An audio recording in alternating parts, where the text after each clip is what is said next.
وما أرسلنا قبلك إلا رجالا نوحي إليهم فاسألوا أهل الذكر اعوذ باللہ من الشیطان الرجیم بسم اللہ الرحمن الرحیم الحمدللہ الذی انزل الفرقان علی عبدہ لیکون للعالمین نذیرا والصلاة علی من جعلہ شاہدا ومبشرا ونذیرا ودائیا الی اللہ بإذنہ وسراجا منیرا وعلی آلہ الذین اذھب عنہم الرجس اہل البیت وطہرہم تطہیرا اما بعد۔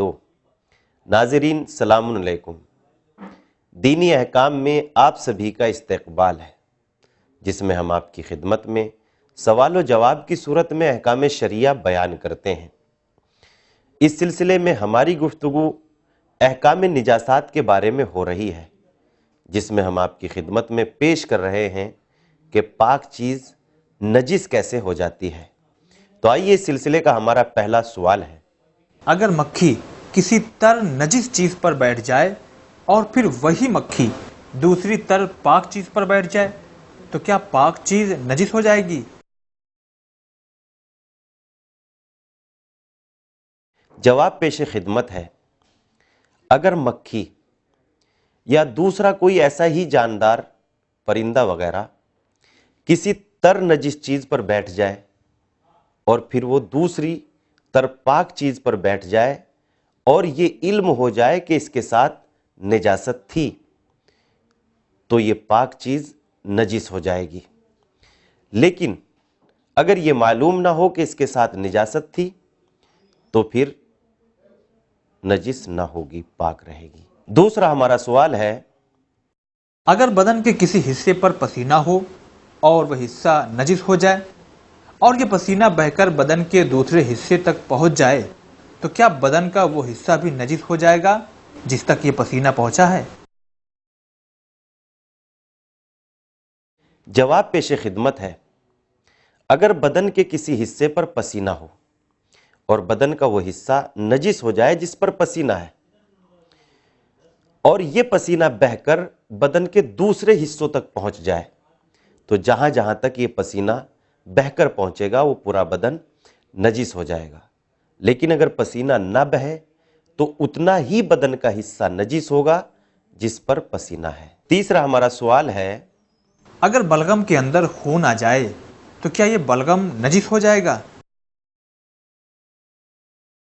جواب پیش خدمت ہے، اگر بلغم جو ناک اور گلے سے خارج ہوتا ہے اس میں خون آ جائے تو جہاں جہاں خون ہوگا بلغم کا وہ حصہ نجس ہوگا، باقی پاک ہوگا۔ چوتھا ہمارا سوال ہے، وہ بلغم جو ناک اور گلے سے خارج ہوتا ہے اگر اس میں خون ہو اور وہ منہ کے باہر لگ جائے تو کیا جس بدن کے حصے پر لگا ہے اس کو نجس کر دیتا ہے؟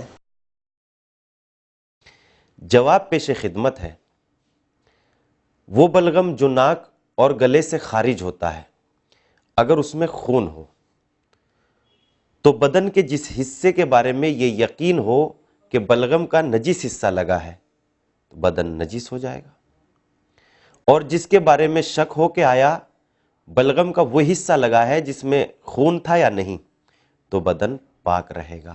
پانچواں ہمارا سوال ہے، اگر کسی لوٹے کو کسی ایسی زمین پہ رکھ دیا جائے جو نجس ہو اور اس کے پیدے میں سوراخ ہو تو کیا اس کے اندر والا پانی نجس ہے؟ جواب پیش خدمت ہے، اگر کسی لوٹے کو ایسی زمین پر رکھ دیا جائے جو نجس ہو اور اس کے پیندے یعنی تلی میں سوراخ ہو اور زمین پہ رکھنے کے بعد اس کا پانی بہنا بند ہو گیا ہو اور اس کی ایسی صورت ہو جائے کہ جو زمین میں پانی اکٹھا ہوا ہے اور لوٹے کا پانی مل کر ایک ہو جائے تو یہ پانی نجس ہو جائے گا۔ لیکن اگر سوراخ کے ذریعے پانی تیزی کے ساتھ بہہ جائے تو وہ پانی نجس نہ ہوگا۔ تو ناظرین، آج دینی احکام میں بس اتنا ہی۔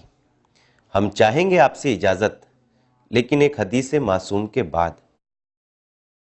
حضرت رسول خدا صلی اللہ علیہ وآلہ وسلم نے ارشاد فرمایا، جاہل کی صفت یہ ہے کہ وہ اپنے میل جول رکھنے والوں کے ساتھ ظلم کرتا ہے اور اپنے سے چھوٹے والوں پر ستم کرتا ہے، اور جن کا درجہ اس سے بڑا ہوتا ہے ان کے سامنے اکڑا رہتا ہے اور بغیر سوچے سمجھے باتیں بناتا ہے۔ اسی کے ساتھ اجازت چاہیں گے۔ خدا حافظ۔